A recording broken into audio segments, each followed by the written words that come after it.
आणि आता महत्त्वाच्या बातम्या आपण पाहूया।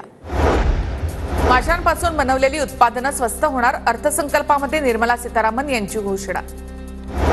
झिंगे आणि माशांच्या ब्रूड स्टॉकसाठी न्यूक्लियस ब्रीडिंग सेंटरचं नेटवर्क उभारण्यासाठी आर्थिक सहाय्य करणार, अर्थमंत्री निर्मला सीतारामन यांची माहिती। पूर, भूस्खलन आणि ढगफुटीमुळे नुकसान झालेल्या राज्यांना केंद्राकडून मदत मिळणार, अर्थसंकल्पामध्ये अर्थमंत्री निर्मला सीतारामन यांची घोषणा।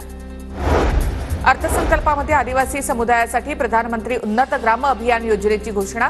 योजनेमध्ये 63,000 गावांचा समावेश, 5 कोटी आदिवासींना याचा फायदा होणार।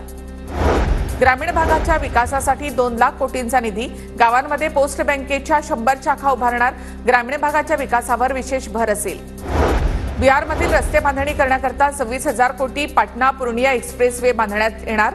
बिहारमध्ये नव्या मेडिकल कॉलेजची घोषणा देखील करण्यात आली आहे।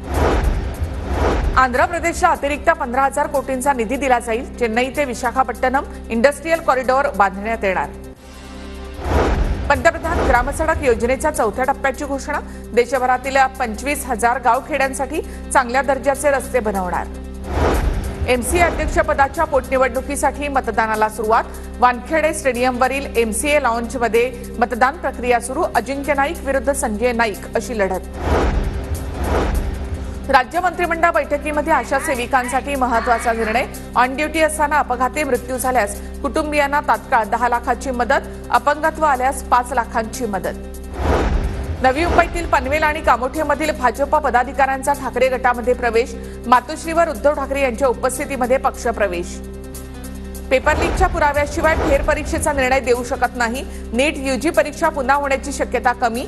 सुनावणी दरम्यान सुप्रीम कोर्टाचं महत्त्वाचं विधान। गोंदियाच्या शिरपूरमधील नदीला पूर आल्यामुळे गावांचा संपर्क तुटला। वाघ नदीकाठच्या गावांना सतर्कतेचा इशारा। कोल्हापुरातील सर्वच नद्यांच्या पाण्याच्या पातळीमध्ये वाढ। कासारी नदीचं पाणी रस्त्यावर आल्यामुळे जीव मुठीत धरून गावकऱ्यांचा प्रवास। संभाजीनगरमध्ये महसूल आंदोलनामुळे सर्वसामान्यांचे हाल। महसूल कर्मचाऱ्यांचं आंदोलन थांबवण्याची काँग्रेसची मागणी।